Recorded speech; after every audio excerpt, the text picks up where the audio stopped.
Hello guys, কি অবস্থা সবার? কেমন আছেন আপনারা? আশা করি সবাই ভালো আছেন। তো আজকে কিন্তু গেমের মধ্যে চলে এসেছে নিউ পিস্তল এবং স্কুইড গেমের মিউজিক ভয়েস। তো কিভাবে এই দুইটা রিওয়ার্ড আইটেম আপনারা সম্পূর্ণ ফ্রিতে নিতে পারবেন, আজকের এই ভিডিওটা দেখলে আপনারা সম্পূর্ণভাবে বুঝতে পারবেন এবং এইগুলা রিওয়ার্ড আইটেম ক্লেম করে নিতে পারবেন। এখান থেকে আপনারা ইভেন্ট সেকশনে আসলে এখানে যে দ্বিতীয় নাম্বারে যে মিশনটি আছে স্কুইড গেম, উপরে লেখা আছে এই স্কুইড গেমে চাপ দিলে সর্বপ্রথম এই মিশনটা চলে আসবে আপনাদের কাছে। এইখানে লক্ষ্য করলে বুঝতে পারবেন যে পিস্তলের স্ক্রিনটি দেখা যাইতেছে এবং নিচে 2 নম্বরে স্কুইড গেমের সেই ভাইরাল ভয়েসটি দেখা যাইতেছে। এখন কথা হচ্ছে এগুলা মিশন কমপ্লিট করে কিভাবে এগুলা ফ্রিতে নিবেন। সর্বপ্রথম যে মিশনটি দেখতে পারতেছেন, এটা কমপ্লিট করার জন্য আপনাদেরকে যে ভাইরাল ব্রিজটি আছে ওইটা একবার পার করতে হবে, অথবা পিস্তল দিয়ে 600 ড্যামেজ দিতে হবে এনিমিকে, তাহলেই প্রথম মিশনটি আপনাদের কমপ্লিট হয়ে যাবে। এখন দ্বিতীয় নাম্বারে যে পিস্তলের মিশনটি দেখতে পারতেছেন,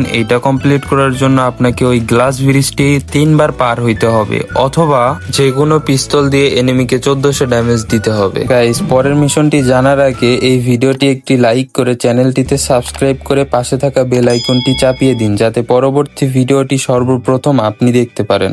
এবং সর্বশেষ যে মিশনটি আছে এটা কমপ্লিট করতে আপনাদেরকে সেই ভাইরাল গ্লাস ব্রিজ যে কোনো 5 বার পার হইতে হবে, এবং অথবা এটা যদি কমপ্লিট না করতে পারেন তাহলে পিস্তল দিয়ে এনিমিকে 2200 ড্যামেজ দিতে হবে। আশা করছি এই ইভেন্ট সম্পর্কে আপনারা সবাই বুঝতে পেরেছেন। এরপরেও যদি কেউ না বুঝে থাকেন তাহলে কোন বিষয় বুঝতে পারতেছেন না এটার একটি কমেন্ট করুন, আমি কমেন্টে রিপ্লাই দেওয়ার চেষ্টা করব ইনশাআল্লাহ। গাইস, আজকের ভিডিও এ পর্যন্তই। পরবর্তী ভিডিওর জন্য অপেক্ষা করুন। ততক্ষণ পর্যন্ত ভালো থাকুন, সুস্থ থাকুন। আল্লাহ হাফেজ।